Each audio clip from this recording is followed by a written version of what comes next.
বাজারের ব্যাগটা কোথায়? বাজারের ব্যাগটা খুঁজেই পাচ্ছি না, কোথায় যে রাখে। পেয়েছি।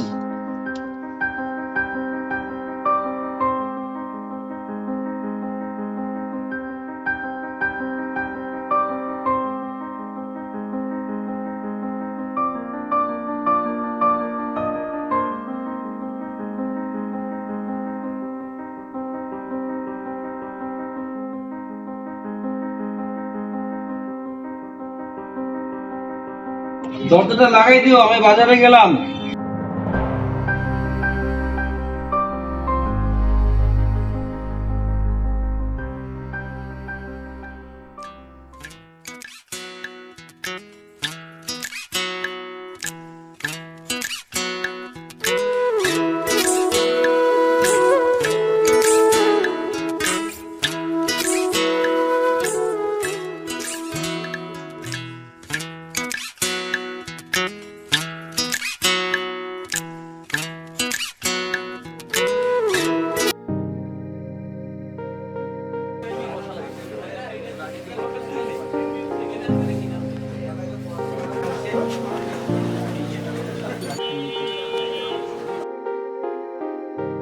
রায়হান ভাই, কি অবস্থা? কয়েকদিন ধরে বাজারে এসে কোনো সবজি পাচ্ছি না।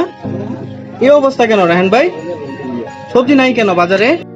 ভাই, আমিও কয়েকদিন ধরে সবজি পাচ্ছি না, কি খেয়ে যে বাঁচবো বুঝতেছি না। ভাই, এখন তো সবজির সরবরাহ কম এবং সবজির সংকট যাচ্ছে। ও আচ্ছা আচ্ছা। আসসালামু আলাইকুম স্যার। ওয়ালাইকুম আসসালাম। রায়হান, ভালো আছো? আলহামদুলিল্লাহ স্যার, আপনি কেমন আছেন? আছি আলহামদুলিল্লাহ। কি অবস্থা রায়হান, আজকে কি আর কোনো সবজি আসবে না? না স্যার, আড়তে সবজি নেই, আজকে আর সবজি আসবে না। আহা, না থাকারই তো কথা, সবজির উৎপাদন নাই। আচ্ছা রায়হান, আলু কত করে? স্যার, আলুটা 50 টাকা কেজি। এত দাম? জি স্যার। আহা, থাক, আজকে আলু লাগবে না। আসি রায়হান, ভালো ঠিক আছে স্যার।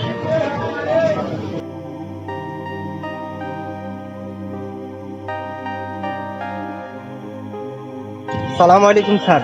ওয়ালাইকুম আসসালাম। স্যার কেমন আছেন? আলহামদুলিল্লাহ। স্যার আমাকে চিনতে পারছেন? আমি সামিউল স্যার। ও সামিউল, ভালো আছো? জি আলহামদুলিল্লাহ স্যার। কোথায় আছো তুমি এখন? স্যার আমি ঢাকা সচিবালয়ে আছি স্যার, চাকরি করি স্যার। তাই? জি স্যার। বাহ, শুনে খুব ভালো লাগলো। আমাদের ছাত্ররা এখন বিভিন্ন জায়গায় বড় বড় চাকরি করছে, খুব ভালো লাগে। তো কোথায় যাচ্ছ তুমি? স্যার আমি একটু বাজার থেকে ঘুরে এসেছি।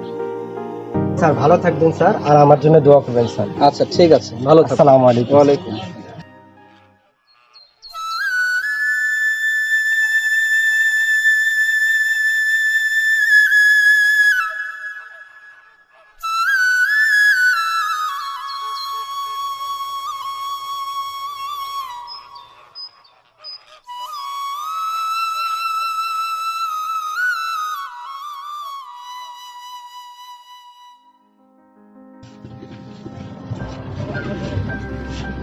শরীফ না? শরীফ তো পড়াশোনা শেষ করেছে, ও এখানে কৃষি কাজ করছে কেন? শরীফ, এই শরীফ। আসসালামু আলাইকুম স্যার। ওয়ালাইকুম আসসালাম। কেমন আছো? আলহামদুলিল্লাহ স্যার, আপনি কেমন আছেন স্যার? আছি আলহামদুলিল্লাহ। স্যার ব্যাগ নিয়ে কোথায় গিয়েছিলেন?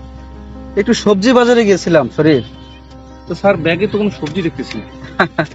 আর বলো না শরীফ, বাজারে কোনো সবজি নাই, আর যেও আছে আকাশ চুম্বি দাম।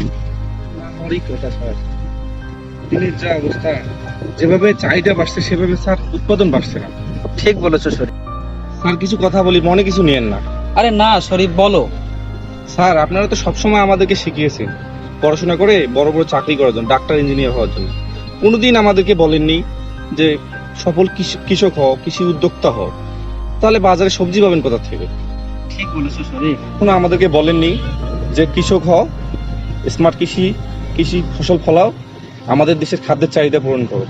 আপনারা শুধু আমাদেরকে বলেছেন চাকরি করো, পড়াশোনা করে বড় বড় চাকরি করো, ডাক্তার ইঞ্জিনিয়ার হও। কখনো আমাদের কৃষক হওয়ার অনুপ্রেরণা দেননি।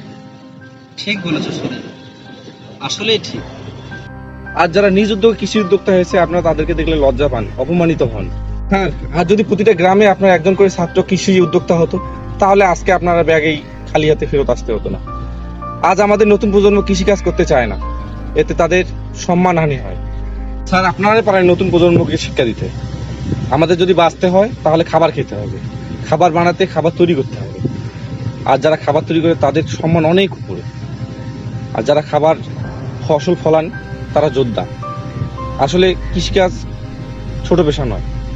আর নতুন প্রজন্মকে আরো মেসেজ দেন যে তোমরা বড় হয়ে কৃষি উদ্যোক্তা হয়ে ওঠো, কারণ এই সোনার বাংলা একটি বীজ ফেললে একটি গাছ হয়, সেই গাছ থেকে ফল হয়। এত সম্ভাবনাময় দেশ আমাদের বাংলাদেশ। স্যার, আপনারা যদি উদ্যোগ গ্রহণ করেন, আগামী প্রজন্ম থেকে অনেকেই স্মার্ট আধুনিক কৃষি উদ্যোক্তা তৈরি হবে, যারা সকল প্রকার নিরাপদ খাদ্য তৈরি করবে। সংকট চলে যাবে, আপনাকে শূন্য হাতে বাজার থেকে আর ব্যাগ নিয়ে ফেরত আসতে হবে।